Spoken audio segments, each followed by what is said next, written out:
Dulu, ada sebuah desa yang tak disebutkan dalam peta.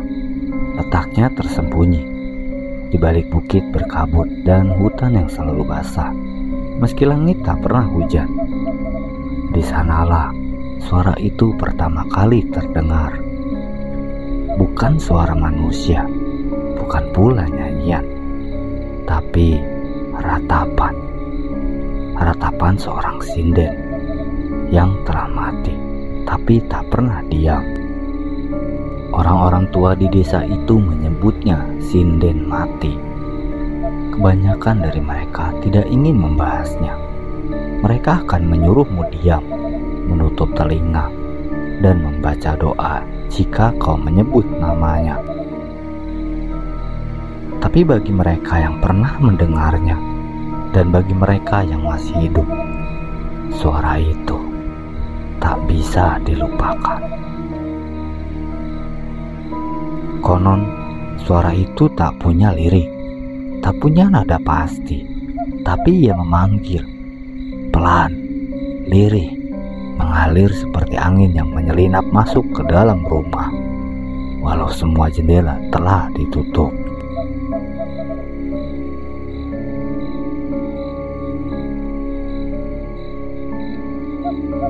Cerita ini bukan soal suara saja, tapi tentang perempuan di balik suara itu. Namanya Larasati, putri tunggal dari penabuh gamelan tua. Tinggal di sebuah rumah joglo di tepi pendapa. Sejak kecil Larasati sudah diajari menyanyi, bukan untuk bersenang-senang, tapi untuk bertahan hidup. Ibunya meninggal saat Larasati berusia 6 tahun. Ayahnya, Pak Suro, adalah penabuh kendang utama kelompok wayang desa Kadipaten. Ia dikenal keras, pendiam, dan jarang tersenyum. Ia menganggap suara Larasati adalah warisan, dan warisan katanya harus dipersembahkan pada panggung, walau itu berarti berdarah-darah di balik tirai. Larasati tumbuh tanpa masa kecil. Pagi hari ia menyapu halaman, siang ia berlatih tembang Jawa, malam ia duduk di samping pendapa, mendengarkan gamelan sambil menghafal nada. Tak ada main, tak ada teman, tapi suara Larasati luar biasa lembut, dalam, menusuk. Kalau kau mendengarnya menyanyi dari kejauhan, rasanya seperti dipanggil oleh seseorang dari masa lalu, seseorang yang tak ingin kau lupakan.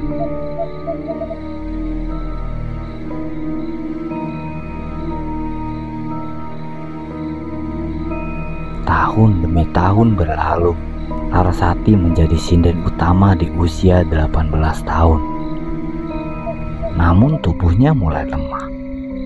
Tiap malam setelah pentas, ia batuk, kadang sampai berdarah. Tapi tak pernah mengeluh. Sampai suatu malam, tubuhnya benar-benar tak kuat. Ia demam tinggi, napasnya berat. Namun malam itu ada pertunjukan besar. Dalangnya, Ki Suwandaru datang langsung ke rumah. Dengan suara dingin ia berkata, "Kalau kau bisa duduk, kau bisa nyanyi." Dan Larasati dipapah ke panggung. Di atas pendapa, lampu minyak menyala. Gamelan mulai berdentang. Penonton duduk rapi. Tak satu pun tahu bahwa perempuan yang duduk bersimpu di belakang tirai itu sedang sekarat. Saat tembang pertama dinyanyikan, suara Larasati goyah, namun tetap indah. Suara orang yang sudah setengah jalan menuju kematian, kadang terdengar paling jujur. Di tengah lagu kedua, suaranya berhenti. Penonton mengira itu bagian dari pertunjukan. Tapi Pak Suro, ayahnya sendiri yang menabuh kendang, tahu putrinya telah tiada. Larasati meninggal saat nyanyi, dan disinilah kesalahan terbesar terjadi. Bukan dengan mengumumkan, bukan dengan menyampaikan bela sungkawa, tapi dengan menyembunyikannya. Tubuh Larasati diam-diam diangkat dari panggung, ditutup kain dan diseret ke balik pendapa. Pertunjukan diteruskan. Gamelan terus berdentang, seolah tak ada yang terjadi. Ki Swandaru memerintahkan 2 orang penabuh membawa jasad Larasati ke hutan belakang. Di sana ia dikubur di liang dangkal, tanpa doa, tanpa nama. Malam itu selesai. Tetapi sesuatu tidak ikut terkubur bersama tubuhnya. Suara Larasati tertinggal di pendapa.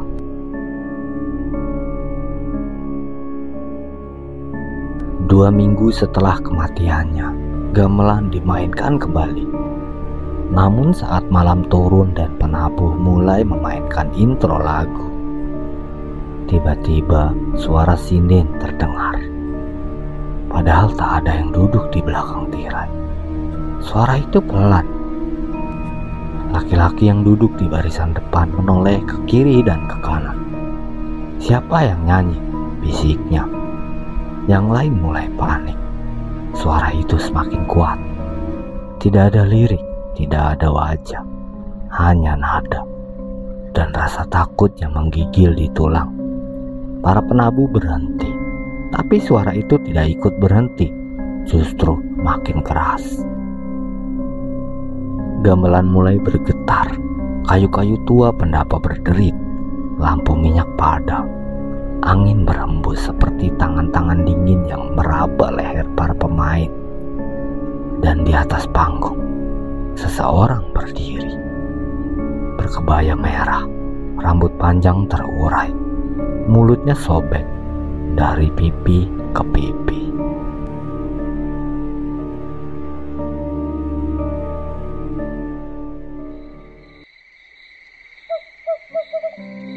Di suatu malam yang lebih gelap dari biasanya, seorang pemuda bernama Tegar, pendatang baru dari kota, datang ke Kadipaten.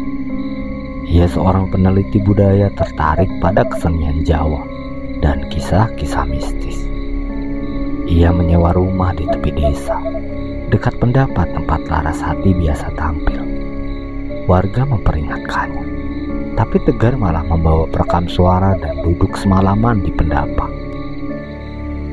Malam pertama ditemani kesunyian, dan di malam kedua terdengar angin dan suara gamelan samar, padahal tak ada yang menabuhnya. Malam ketiga, Tegar mendengar suara itu, lirih seperti bisikan yang ditelan angin, tapi perlahan menjadi tembang, tanpa lirik, tanpa makna, tapi memilukan. Ia menyalakan alat perekam. Tiba-tiba lampu padam, udara dingin menusuk, dan dari kejauhan suara perempuan menyanyi disertai bunyi gamelan yang tak ada wujudnya. Tegar panik, ia ingin lari, tapi tubuhnya tak bisa bergerak. Mulutnya mulai ikut bersenandung, bibirnya gemetar, mengucap nada yang tak pernah ia pelajari. Suaranya tinggi, nyaring, bukan miliknya. Ia menggigit lidahnya sendiri untuk berhenti. Berhasil. Tegar tersungkur, napas memburu, tapi ia berhasil membawa pulang rekaman itu. Keesokan paginya, ia memutar rekaman itu di rumah warga. Tapi tak ada suara yang terekam, hanya dengungan, seperti seorang bernapas dari balik mikrofon. Namun sejak malam itu, suara Tegar mulai berubah. Ia berbicara dengan nada tembang.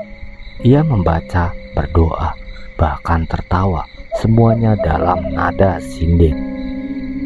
Warga mulai curiga. Mereka yakin Larasati telah menempel padanya. Malam keempat Tegar tak terlihat lagi. Tapi dari pendapa, suara sinden terdengar dua lapis, dua nada, dua suara. Larasati dan Tegar. Setelah malam itu, siapapun yang berani datang ke pendapa akan dibuntuti suara, tidak langsung terdengar. Tapi beberapa hari kemudian, mereka akan mulai menggumamkan nada yang sama terus-menerus, hingga suara mereka sendiri lenyap. Suara Larasati tak bisa dibungkam karena ia punya dendam. Paksaan hidup di panggung tanpa istirahat. Ia adalah roh yang dipaksa menghibur saat tubuhnya sekarat. Dan siapapun yang menirunya harus menyerahkan sesuatu. Suara mereka. Gamelan kini tak pernah dimainkan lagi. Pendapa dibakar. Tapi esoknya masih terdengar suara tembang dari puing-puing abu. Tapi ada satu pesan, satu bisikan yang terdengar jelas jika kau mendekat ke tempat itu. Kalau kau bisa duduk, kau bisa nyanyi. Dan jika kau menjawab dalam hati, maka suaramu bukan lagi milik.